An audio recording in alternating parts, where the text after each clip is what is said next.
అందరికీ నమస్తే. నేను మీ రాధి. Welcome to Shri ఆర్షనిధి.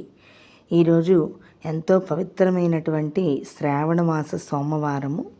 అటువంటి ఈ రోజున మహాశివుని స్తోత్రములను విన్నా చదివినా చాలా మంచిది.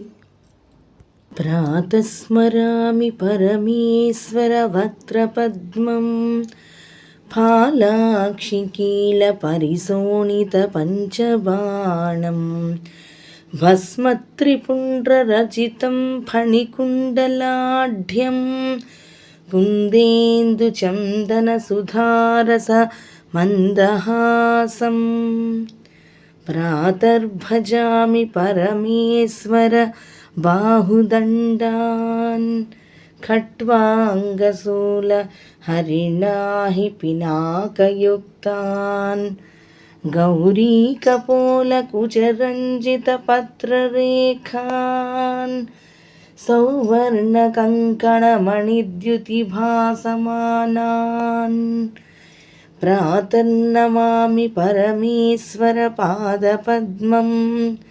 పద్మోద్భవామరమునీంద్రమనోనివాసం పద్మాక్షనేత్రసరసీరుహ పూజనీయం పద్మాంకుశధ్వజ సరోరుహ లాంఛనాఢ్యం ప్రాతస్మరామి పరమేశ్వర పుణ్యమూర్తిం కర్పూరకుందధవళం గజచర్మచేలం గంగాధరం ఘనకపర్దివిభాసమానం కాత్యాయనీ తనువిభూషిత వామభాగం ప్రాతస్మరామి పరమేశ్వర పుణ్యనామ శ్రేయఃప్రదం సకల దుఃఖ వినాశహేతుం సంసారతాపశమనం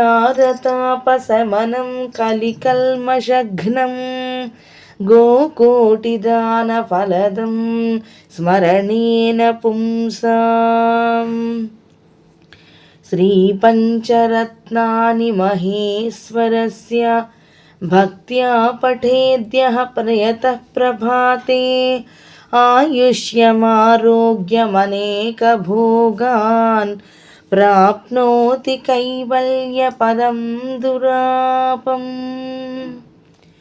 ఇది శ్రీమత్శంకరాచార్యకృతం మహేశ్వర పంచరత్నం.